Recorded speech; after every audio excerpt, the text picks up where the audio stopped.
Today's question's from Victoria in New Jersey. My husband and I are in major credit card debt, around $40,000 on multiple credit cards, and don't know how to get out. We're considering consolidating all the cards onto one card and pay monthly with a 0% APR and no transfer fees. Do you think this is a good idea? Probably not. Here's why. You are trying to fix your credit card debt with your interest rate. The interest rate is not your problem. Your problem is that you are spending everything you make instead of putting it on the debt.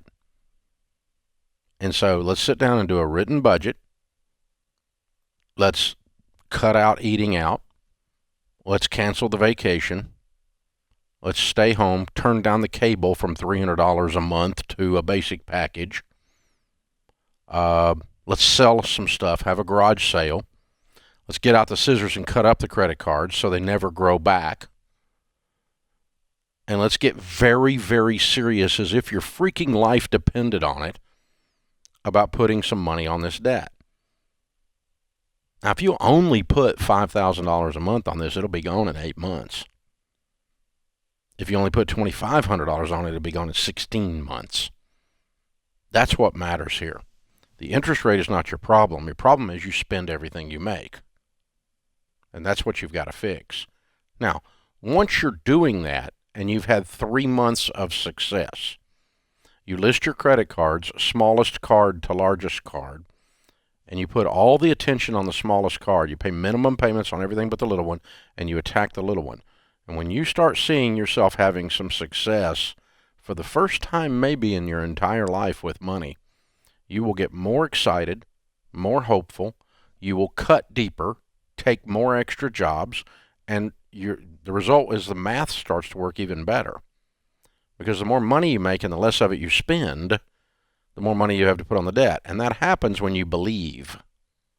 The more you believe, the deeper you do these things, the deeper you sacrifice, the crazier you get, according to your broke friends. The more you believe, the more you pour gas on the fire. And that's what paying off the little one does. It increases your hope. It increases your belief that you're actually going to win. Now, once you're doing all of that, if you wanted to go to a 0%, it'd be okay. But let's talk about it a minute, okay? Let's say that it's 15%. Okay, that's $6,000 a year. What I just described was that you were going to be out of debt in 12 to 18 months. Now, I don't know your income, so I don't know if that's going to be true, but that's what I just described. And so if you're out of debt in 12 to 18 months, this saves you $6,000. Well, if you send me $6,000, I'll keep it. That's a lot of money. I don't care who you are. But $6,000 does not solve a $40,000 problem. Thus, the $6,000 is not the problem. And so don't get so caught up in, I did something so I don't have to do anything. Because I moved it over here and I got 0%, and guess what? It still didn't go away because you never really addressed the core problem, which is you. And you got to address the person in your mirror. If I can make the guy in my mirror behave, he can be skinny and rich, but he likes chocolate chip cookies. It's a problem. It's just a problem. But I know what the problem is. It's not the evil chocolate chip company. It's not the evil cookie company. It's not the evil woman that makes the chocolate chip cookies that smell so dadgum good. It has nothing to do with those people. It's not their fault. No one taped me to the bed with duct tape and force-fed me chocolate chip cookies. I made a choice to eat them. And I have to make a choice to not eat them, or I'm going to be as big as this freaking building. And so you have to decide. And you're not a victim of anything except your own stinky habits. Me too. Me too. I'm not any different. But this is how you address this issue. So this is why debt consolidation doesn't work. Debt's not the problem. It's the symptom. You're treating the symptom. You can't treat the symptom. You got to treat the problem. The core problem is disorganization. I'm buying crap I can't afford with money I don't have to impress people I don't even really like. I'm impulsive. I'm childish. I whine and stomp my foot and stick my lip out like I'm 4 years old on the cereal aisle and say, I work so hard, I deserve it. Well, call the wambulance. Seriously. Don't we all do this? We all do it. We all act like we're 4 years old at times. And if the 4-year-old you is not controlled by the 34-year-old emotional you, then you're going to be broke your whole life. It's called growing up. Me too. I'm not any different. Turning 60 this year, and nothing inside of me feels like it. Nothing inside of me feels like anything but that little 4-year-old boy if something doesn't go my way. I'm just like you. The only difference is you got to decide if I'm going to control that little brat that lives inside of me. Shut up, kid. The answer is no. I'm going to learn to delay pleasure, which is a sign of maturity. I'm going to learn to work like no one else so that later I can work like no one else. I'm going to learn to be outrageously generous. I'm going to be disciplined. Self-control is a fruit of the Spirit. You can't say, Dave Ramsey, you changed my life, because I have never stood in anybody's house and kept them from spending money. I did not change your life. I convinced you to do it. That's all I did. I made you believe that if you did this stuff, you would win. And I'm right. If you do this stuff, you will win. And if you don't do this stuff, you won't win. It really is not rocket science.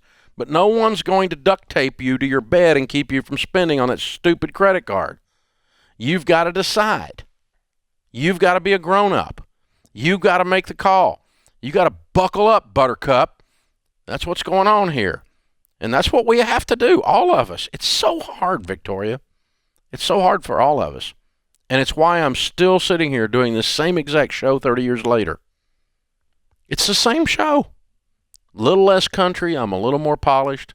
I'm a little better at the thing. I've developed my craft a little over the years. But the debt snowball hasn't changed. The budget hasn't changed.